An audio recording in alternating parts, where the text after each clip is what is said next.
Okay, on this lesson, we will be looking at the differences of two means instead of the mean of differences, which we did in the last lesson. So I coach UIL calculator, and the Henderson coach actually told me that my team should use the HP35C, HPs in general, since it is faster and my team will score higher. They only have 30 minutes to do these problems. I took a quick survey of the competitors at the district meet to determine calculator type and score. And we're going to determine in this lesson if there is evidence that I should switch from TI-84 to HP35C calculators. And if I were to switch, what would be the expected difference in scores between the two? So first of all, here's my data, the TI-84 users and the HP35C users. Is this data dependent or independent, and why? Now remember, last lesson, we were dealing with dependent data and matched pairs. As you can see, I really can't even create pairs here. There's no reason to think this 90 goes with 86. It's independent. Additionally, there are more data points among the TI-84 users than the HP users, so how would I pair them if they're not the same number of pairs? So because the data is independent, we can't calculate individual pair differences like we did in the previous lesson.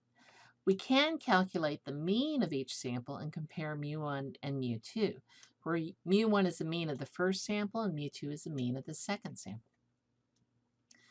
When we're creating hypotheses, instead of just saying the mean of the differences, now I'm going to have to take the difference of the means. And for the null, it will be that the difference of the means is 0. Which is a way of saying we expect 0 difference between the two means. There's no difference between them. An alternate form, which you're more likely to see on the calculator, is that the mean for one equals the mean for the other. Now, the alternate hypothesis still take the same three forms, more or less. We still have a left-tailed, where our difference is less than 0. And by the way, on your calculator, you would probably write it like that, where mean 1 is less than mean 2. We have a right-tailed where the difference is greater than 0, or you could say mean 1 is greater than mean 2. We also have two-tailed, which is where we just say they're not equal. In my example, the null is that there is no difference between a TI and an HP calculator.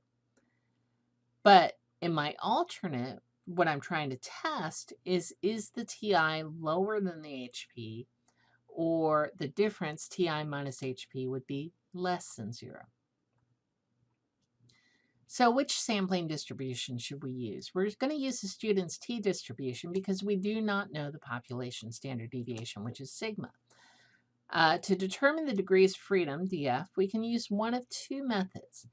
Satterthwaite's approximation given by the calculator. You can use that. It's rather complicated. We're not even going to try and show you the math, but it does show up on your calculator, and it provides a smaller, tighter confidence interval and also smaller p-values. Another more conservative method uses the smaller the degrees of freedom. So we take sample 1, subtract 1. We take sample 2, subtract 1. Whichever one is smaller, that's what we use for the degrees of freedom. So this is more conservative, so intervals will be wider and p-values will be larger. Conditions are exactly the same. We need n is greater than or equal to 30 which is approximately normal for each sample. And this is met if you can assume that the data for each are mound-shaped and symmetric. We have the random condition that it's a well-designed random sample or randomized experiment, or at least be representative, which is actually our real goal. So if we're going to perform a t-test for differences of means, first of all, we need two lists of data, and you can see that I entered them already. So I have L1 and L2. I got there by pressing Stat, Edit, and then pressing Enter. Then after I entered the data, then I press Stats and scroll to Tests. I'm going to select the choice 4, which is a 2-sample t-test. My input will be data. For list 1, I'm going to select the list for the first set of data by pressing Second Distribution and List. For list 2, I select the second list of data, and I can still use Second Distribution and List. Frequency 1 and frequency 2 are usually 1 unless you have a list of frequencies, which is unusual. Mu, select the form that matches your alternate hypothesis. The output screen will give the first line is your alternate hypothesis, the second line is your test statistic T, the third line is your p-value, fourth and fifth lines, actually I skipped degrees of freedom is your fourth line, and then your fifth and sixth lines are your mean, then your standard error, and your sample size. If using stats instead of data, then you'll need to provide both the mean x bar and the standard error for the sample, which is s of x, and the sample size for both samples. So for the difference of mean calculator scores, we're going to go ahead and provide the mean score, the mean for each type of calculator, the standard error for each sample, the degrees of freedom using the Satterthwaite's method, the test statistic, and the p-value. So there are the means. For the TI-84s, they tended to score about 131. The mean for the HP35Cs is 157.8. Standard error for the TIs is 41.7 and 39 for the HPs. Degrees of freedom is 17.97.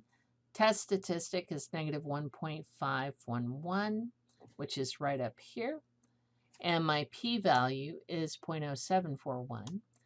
Let me see. And so that's the data for the calculator data, scores. So I'm going to compare my p-value to the significance level to come to a conclusion. And that's going to be alpha, which you can see I've already highlighted here. My significance level of alpha is 10%, 0.10. So if my p-value is lower than alpha, I reject H0 and I say I have convincing evidence. Unless it's kind of close, then I can say insufficient evidence for the alternate. If my p-value is greater than alpha, I fail to reject. You don't change my mind. And I say, there's not enough evidence for the alternative. In this case, my t-value, my test statistics is negative 1.511. My p-value is 0.0741.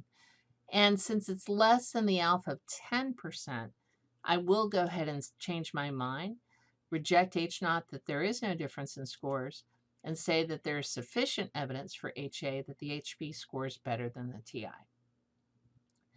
If I had used an alpha 0.05, I actually would have failed to reject in this instance. So we can also come up for the confidence interval for the differences in scores. Make sure both your samples are entered in data list by pressing Stat, Edit, and then Enter to enter that screen. After you get your data entered, press Stats and scroll to Test. Select choice 0, which is a 2 t interval. So 2 samples t interval. Input, in this case, data. List 1, list 2, put those in. You can use second distribution list to change it for your first and for your second samples there. Frequency 1 and frequency 2 are usually 1, unless you have a list of frequencies, which is rare. Finally, you'll enter your confidence level in decimal form, and then press Calculate. For the output screen, you're going to have the lower limit and the upper limit. Your second line is your degrees of freedom using Satterthwaite's method.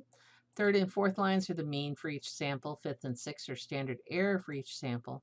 Seventh and eighth are the size of each sample.